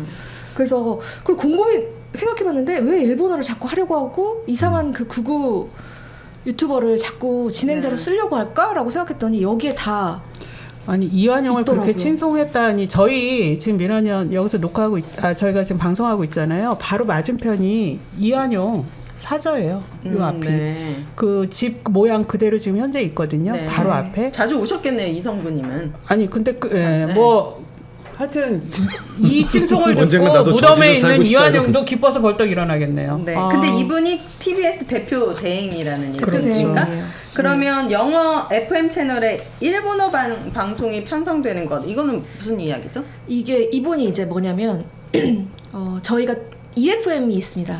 FM 105.1이 있고 101.3이 있어요. 101.3은 보통 영어 방송을 했고요. 그다음에 라디오 채널인가요? 네, 라디오 채널이에요. 지상파 라디오 채널이고 중국어까지도 했습니다. 그때 중국 관련해 네. PD도 뽑고 했어요. 근데 일본어 방송을 한 경우가 지상파 라디오 중에 일본어로 방송하는 경우는 없어요. 단 한 번도 네. 없어요. 단 한 번도 없었어요. 네. 근데 이번에 일본어로 방송을 하겠다는 겁니다. 그 근거는 뭐냐면 지금요? 지금? 네, 지금 아, 네. 일본어 관광객이 제일 많다는 거예요. 지금 대한민국에서 일본 그 근데 관광객이 지금 이걸 듣는데요. TBS 라이브를. 그러니까요. 나- 그러니까 여러분들이- 우리나라 관광객이 일본에 많이 간다. 아니면 아니요. 일본 사람들 우리나라에 많이 오니까. 일본 사람들 우리나라에 많이 와서 좋다. TBS 라디오를 네. 계속 들으니까. TBS 라디오를 안 듣죠, 당연히. 그 그냥 안 사람들이 듣지. 우리가 프랑스에 이미 프랑스에 놀러 간다고 프랑스 라디오를 듣습니까? 그건 아니지 않습니까? 그래서 이 주장을 하면서 그 우익 유튜버를 꼭 거기 앉히겠다고 한 거예요. 이 고집을 아직까지 꺾지 않고 있습니다. 네. 저희가 성명서도 냈고 왜냐면 일본어 PD 먼저 뽑아라 그렇게 할 거면 그리고 방통위 허가를 제대로 받아라. 네. 네, 이렇게 말을 하고 있는데요. 일단 김영민이라는 분입니다. 그 구구 유튜버시거든요. 전 개그맨. 그분을 못 오게 하는 거는 PD들이 정치적이기 때문이래요. 오히려. 네. 네. PD들이 반대하는 게 PD들이 네. 정치적이어서 네. 그 진행자를 못 오게 막고 있다. 네. 이렇게 주장한다고요. 네, 뭐 이런 발언의 취지도 하고요. 또 하나는 뭐냐면 최근에도 사실 그 욕심을 버리지 못해 EFM 팀장을 바꾸려고 하고 있습니다. 지금 EFM 팀장이 이걸 거부했다고 해서 이성구 대표 대행이 네, 대표 아, 대행이 네. 원래 있던 EFM 제작 팀장을 좀 교체하려고 한다는 시도를 제가 들었어요. 네. 네, 그런데 정말 집착이 심해요. 예, 네. 지금 TBS도 이렇게 지금 TBS가 폐업 위기인데, 네. 맞습니다. 그죠? 네. 문 닫기 직전인데 일본어 가족화 시키는 방송 거죠, 지금. 예 네. 만들겠다고 지금 TBS 어떻게 살릴까 전에 이것도 정말 웃긴 일인데 이번에 이진숙 방통위원장이 위법적으로 KBS하고 박문진 이사들 일방적으로 날치기 선임했잖아요. 네, 네. 거기에도 또 류라이트들이 이제 임무영 있죠. 변호사라고 이제 이진숙 방통위원장이 이제 명예훼손으로 누군가 고발했었는데 그때 변호인이었어요. 근데 그 변호인이 지금 박문진 이사로 내려온 거죠. KBS? MBC, 박문진. 네. 박문진 이사를 내려왔는데 그분이 페이스북 글을 보면은 우리 이진숙 누님이라고 썼어요. 그 옛날 글을 찾아보면. 네. 근데 그분이 이제 극우고 장애인 비하 발언도 해가 이제 하고 뭐 장애인을 뭐 이제 그런 입에도 담기 힘든 어떤 비유적인 말을 쓰고 네. 그리고 제일 거기에 존경하는 교수님 아까 얘기했지만 이영훈 교수라고 아까 서울대 낙성대 연구소 낙성대 경제연구소죠. 거기에 이제 대표적인 친일 경제학자죠. 그분 존경한다. 그분 강연에 지금 들으러 간다. 뭐 이렇게 얘기했던 분이죠. 네. 근데 신기하게도 보수 정부만 들어서면은 이 독재를 미화하고 역사를 왜곡하려는 시도가 계속 일어나고 있어요. 이게 우연의 일치는 아닌 것 같습니다. 2011년 KBS 이승만, 박정희 독재를 미화했던 대한민국을 움직인 사람들을 방영했네요. KBS에서 또 당시 KBS 수개월 투쟁을 하면서 정권과 극우파 야욕에 부안해동하지 말라. 뭐 이렇게 또 이 당시가 2011년도 투쟁을 또 말씀하신 내부 것 같아요. 구성원들이 또 예, 투쟁을 그래서 했었죠. 그때는 시민단체들이 이게 제가 표지만 좀 인쇄를 해왔는데 네. 워낙 이승만에 대해서 얘기가 있으니까는 이렇게 자료집까지 만들었어요. 자료집을 만들어서 이승만이 어떤 행적을 저질렀느냐라는 자료집까지 만들었는데 네. 이게 발간사가 보면은 2011년 8월 1일 친일 독재 찬양 방송 저지 비상대책위원회 명이거든요. 아, 네. 2011년에 이랬는데 지금 13년이 지나서 똑같이 또 반복이 되고 있는 거예요. 지금. 그렇네요. 자, 결국 윤석열 대통령은 지금 지지율도 낮은 데다가 역사 왜곡을 수없이 시도를 하고 있습니다. 다음 키워드는 땡윤을 넘어 친일로입니다. 사실 친일이라는 말도 좀 부족할 것 같아요. 일본 사람도 아니라 일본에서도 약간 극우에 해당하는 성향의 사람들처럼 보이는데 국민의 방송 KBS가 어쩌다 뉴라이트의 방송이 돼버렸습니다. 이것이 바로 공영방송 몰락을 가장 극명하게 보여주는 참상인 것 같은데요. KBS 내부의 상황이 무척 궁금합니다. KBS 내부 구성원들은 당연히 반발이 있을 것 같긴 한데 어떤 행동을 좀 취하고 있으실까요? 당연히 반발을 하니까 편성본부장이 직접 디렉팅을 하는 상황까지 이제 벌어졌던 것이었죠. 그래서 네. 저희들이 그 아까 말씀드렸지만은 종편 작업실에 가서도 반발을 하고 피켓팅하면서 편성본부장한테 당장 멈춰라. 그래서 이것 관련해 가지고 이제 PD 협회에서 처음에 TV 편성위원회 개최를 요구를 했는데 거부를 당해서 이제 KBS 본부 조합 차원에서 공정방송위원회 열자라고 했는데 그것도 이제 회사가 거부를 했죠. 그래서 이게 저 내부적으로만 이렇게 해서는 안 되겠다라는 생각에 이번 주 월요일에 이제 기자회견까지 열어서 역사단체들한테 이런 상황에 대해서 조금 알렸고, 이 부분 관련해서 저희들이 뭐 방송금지 가처분이라든지 이런 것도 좀 생각을 했었는데, 그 부분들이 뭐 좀 현실적으로 쉽지 않은 부분들이 있어서 저희들이 이후에라도 만약에 방송이 된다라고 하면 좀 법률적인 대응 좀 꼭 해 나가려고 하고 있고요. 내부적으로도 지금 막 반대를 하는 개인들이 내부 게시판에 글을 올리고 있습니다. 네. 댓글도 막 달리고 이렇게 하고 있는데 네. 회사가 꿈쩍도 하지 않아요. 계속 회사는 아까도 말씀드렸지만 너무 이 정부하고 똑같아요. 모든 것이 자기들의 권한이다. 인사권, 편성권 이거는 사장이 하는 거야. 이 구성원들이 뭐라고 얘기하는 거는 조용히 해, 시끄러워. 어떤 소송이나 이런 과정은 없나요? 그 부분들이 이제 하겠다라는 거죠, 저희들은. 그러니까 그런 부분 때문에 사실 그 이전에 저희가 단체 협약 이행 가처분이라든지 이런 것들을 넣었는데 지금 법원에서는 이런 것들이 안 받아들여지고 있어요. 그래요? 그리고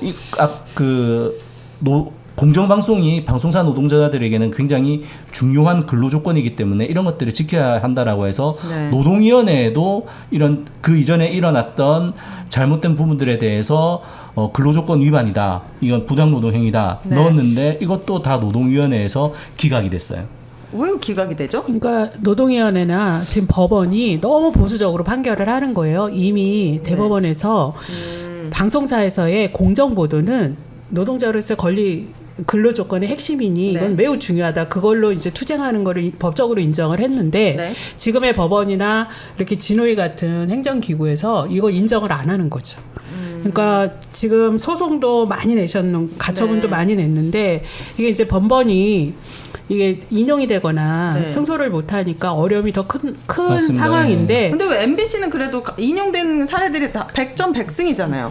지금 한 몇 번 그렇게 하고 있죠. 진 적은 없죠. 그러니까 지금 네. 상황이 유지가 되고 있는 건데 이게 왜 판사 다른 개인에 거지? 따라 다 다른 거고. 그리고 진우위의 그 이제 거기 이제 노동위원회라고 하나? 노동위원회. 예, 노동위원회 그분들도 다 이제 다르잖아요. 그러니까 우리가 보니 케바케라고 해야 되나? 사람이 누구냐에 따라 달라지는 거예요. 그래요? 판사가 누구냐에 따라서 달라지는 그런 것 겁니까? 같기도 이제 예. 그것도 있고 KBS는 사장도 대통령이 임명하는 구조고 MBC는 방송통신위원장이 임명하는 구조고 이게 이제 누구를 상대로 하냐도 차이는 있는데 전반적으로 지금 우리가 뭐 친일이나 이런 그 우익 구구 네. 세력들이 이렇게 지금 들어오고 있잖아요. 이러면 법원이나 이런 데서도 상당한 영향을 받는다라고 보여지는 거죠. 보수적 판결이 잇따르고 있다는 것은. 아니 그 보면 예전에 우리 국정농단 때 MBC도 되게 심한 적폐 부역을 했었잖아요. 네. 근데 그때 우리 회사 상황을 보면 선배 지금 K님 말씀하신 거랑 상황이 비슷하니까 대한민국이 이상하면 대한민국 대통령이 임명한 KBS도 좀 이상하잖아요. 엄청 이상하죠. 전반적으로 부처가 이상이 많을 거예요. 그때 우리 회사도 이상했거든. 네. 박근혜가 최순실 국정농단하고 이제 그런 세력들이 이렇게 해가지고 나라가 엉망으로 가다 보면 그 사람들이 임명한 사람들이 다 비슷한 부류의 사람들이 되는 것 같고 그때 우리 회사도 되게 이상했고 K보다 더 악랄한 부역 보도를 많이 했었죠. 네. 그래서 우리도 아까 얘기했지만 MBC도 넘어가면 더 심해질 거기 때문에 반드시 지켜야 된다.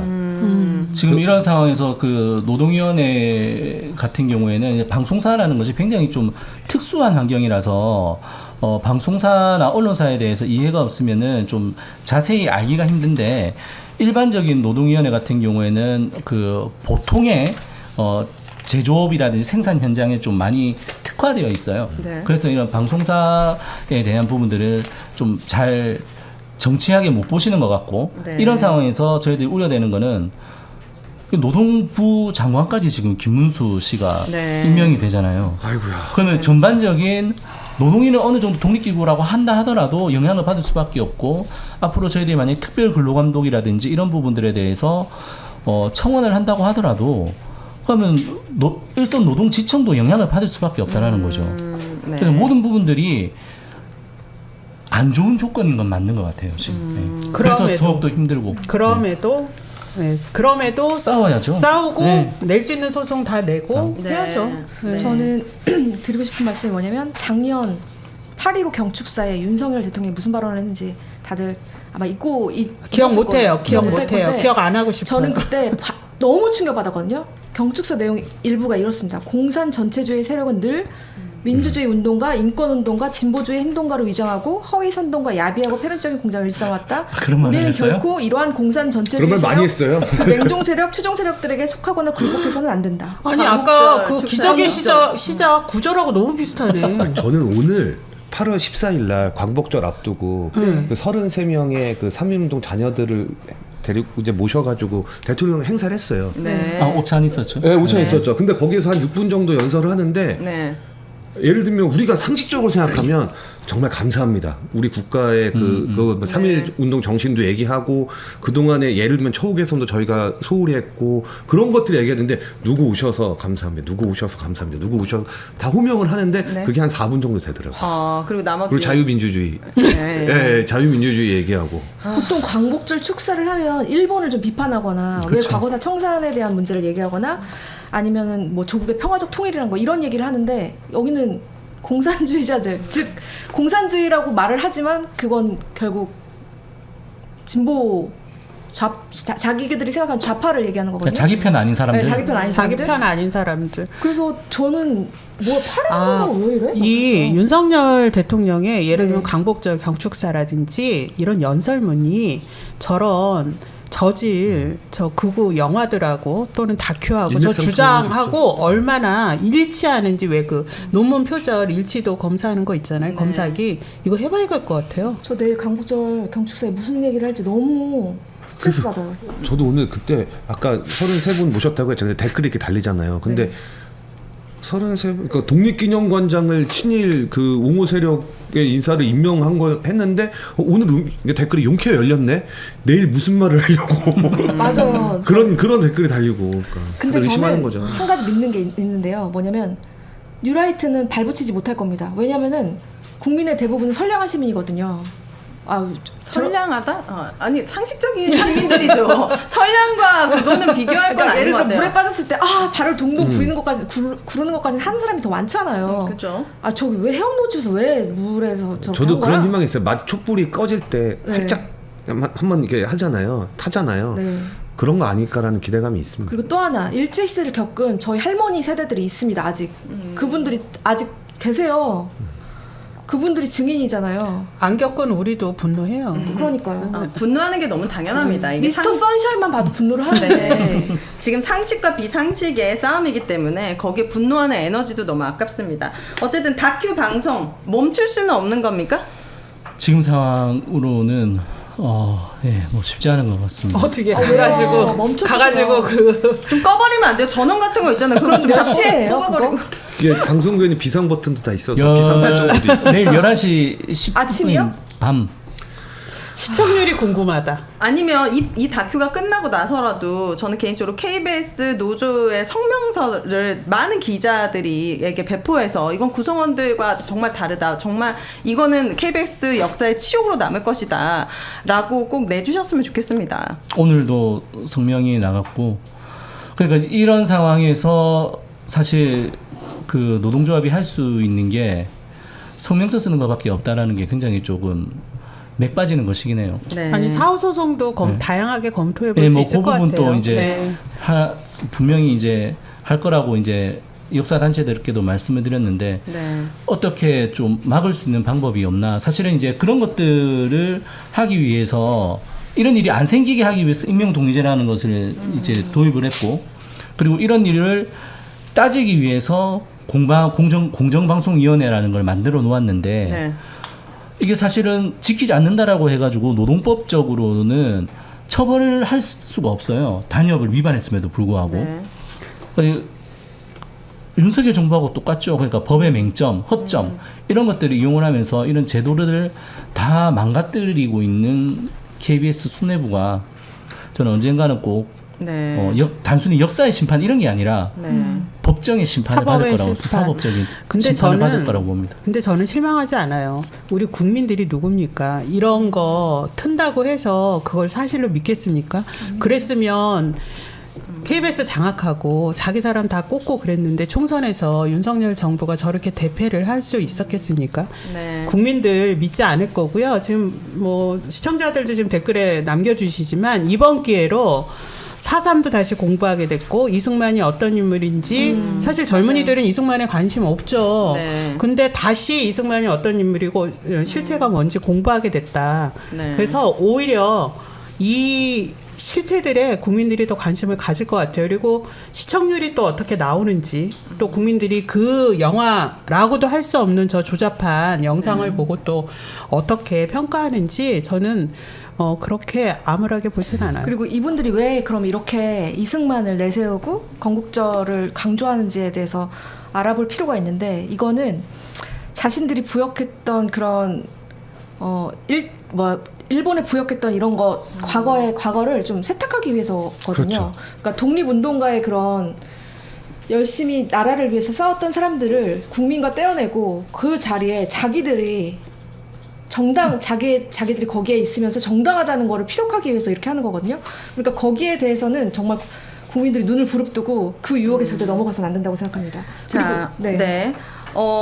심은정님께서 오늘 가방이 청문회 때 국힘의 광우병 보도 물고 늘어질 때 전 PD수첩 CP 조능희님께서 국민이 안전한 소 먹는 게 그렇게 억울하냐라고 이렇게 사이다를 알려주셔서 너무 좋았다라고 합니다. 자, 뉴라이트가 지배하는 세상. 저는 뉴라이트라는 말도 너무 왜곡된 것 같아요.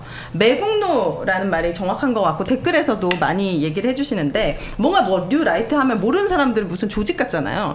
매국노들이 지배하는 세상의 비극에 대해서 각자 한마디씩 남겨주시면서 마무리하도록 하겠습니다. 저는 뉴라이트라고 하지 말고 그냥 지식인 일베라고 하는 게 어때요? 지식인이라는 지식인도 말이 너무 아까워. 실수하셨네. 지식인 너무 아까워. 깜짝 놀랐어. 왜냐면 다 지식인들을 가장하고 있으니까. 그냥 매국노라고 하죠. 알겠습니다. 네. 매국노. 네, 매국 일베죠, 매국 네. 일베. 매국 일베. 네. 네. 저는 지금 윤석열 정권이 이 친일과 언론 탄압으로 저는 망할 거다. 이렇게 생각을 합니다. 지금 국민들의 분노를 너무 무시하는 것 같아요. 그렇게 국민들이 조용한 것 같지만 총선에서 얼마나 엄중한 심판을 했습니까? 네. 지금 이제 지방선거 2년도 안 남았습니다.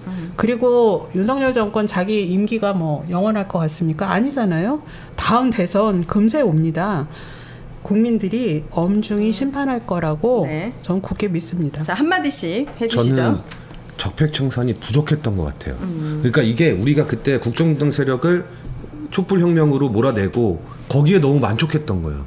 그 당시에 벌어졌던 여러 가지 사안들을 다 기록해서 한 명 한 명씩 법의 심판대에 올려놨어야 되는데 우리도 사실은 그때 예를 들면 김장겸이나 안광환, 김재철 이런 부역자들 그 밑에 실무 척결을 부역자들도 우리가 기록들을 다시 한번 더 세밀하게 보지 않고 넘어갔던 것들이 있던 것 같아요. 그렇죠. 근데 결국에는 윤석열이라는 사람이 나타나서 다 사면시키고 다시 다 지금 복귀하고 그 독립운동 자손들은 인정 안 하면서 친일파들 쫙 데려오고 결국에는 이런 상황이 벌어진 거잖아요. 네. 지금 다 기록해서 훗날에 정권이 바뀌거나 세상이 바뀌었을 때 네. 청산을 확실히 해야 된다. 할 수 있겠습니까? 저 매국노들은요, 대다수의 온정주의를 가진 사람들의 그런 마음을 이용하거든요. 그래서 기록해야 된다. 이 마음을 잊지 마시라고요. 그래서 그렇게 기록해야 당하고도. 저 얘기를 제가 2005년도에부터 들었어요. 그래서 기록을 철저히 해야 되고 네. 그러기 위해서는 MBC가 MBC를 지켜내야 지켜야 된다. 된다. 네, 앞장서 우리라도 주시기를. 저희도 이제 기록을 해야 되니까요. 네, 네. 네.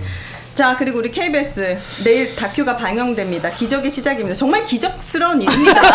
광복절에 이승만 찬양이라니요, 진짜. 그렇죠. KBS에서.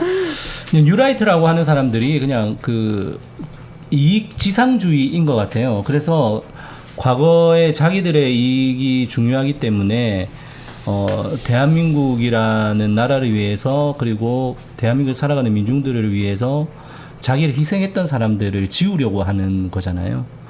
그래서 이런 것들이 이익지상주의가 승리하는 사회는 만들지 않아야겠다.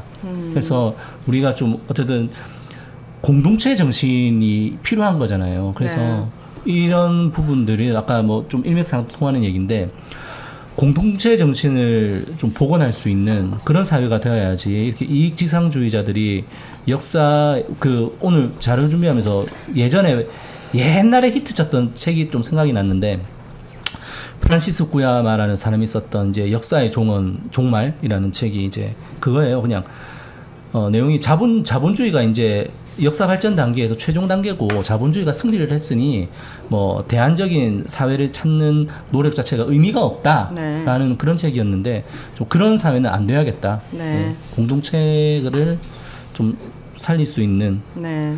그런 일에 공영방송이 좀 앞장서야겠다는 네. 생각을 내부 합니다. 구성원들끼리 우선 똘똘 꼭 뭉치시기를 부탁드립니다. 선생님 되게 선하시네요. 저는 청산해야 된다고 그러는데 공동체식을 아직 물론 터졌어요. 더 강해져야 돼. 아니, 채찍이 필요해 진짜. 무슨 공동체예요. 그 뿌리를 뽑아서 척결을 해야 공동체가 네. 바로 서죠. 그러니까 공동체를 바로 아, 우리 세우기 팀님 위해서 말씀하셨나요? 말씀. 아니요, 저 하겠습니다. 네, 해주시죠. 여러분, 제2차 세계대전이 끝나고 나서 독립한 나라는 많지 않아요. 그때조차도 아직 식민지화를 벗어나지 못한 사람이 많았습니다. 근데 우리나라는 왜 바로 독립할 수 있었는지 아십니까? 바로 독립운동가들이 만천하에 그런 운동들을 하면서 대한민국이 독립할 수 있는 여건을 갖춘 나라라는 거를 만천에 알렸기 때문에 그렇습니다. 그런 과정이 없었다면 그렇게 쉽게 대한민국이라는 나라를 세울 수 없었을 겁니다. 그걸 기억해 주시고요. 3.1운동도 그랬고. 맞아요. 그러면 지금 언론도 이렇게 싸우고 있어야 맞습니다. 나중에 언론을 다시 되찾을 수 있습니다. 그래서 맞습니다. 싸우는 것과 싸우지 않는 건 정말 큰 차이가 있다는 것을 네. 말씀드리겠습니다. 언론의 독립운동가들과 오늘 함께했습니다. 자, 다음 주죠. 8월 21일은 고 이용마 기자님의 5주기이고 이 시기에 맞춰서 MBC 힘내라 2가 광화문에서 열린다고 하고 오마이TV에서 또 여러분들을 위해서 방영해드리니까 그때 또 함께 해주시길 바라겠습니다. 시민이 언론의 인싸가 되는 그날까지 언론 아싸! 감사합니다. 아니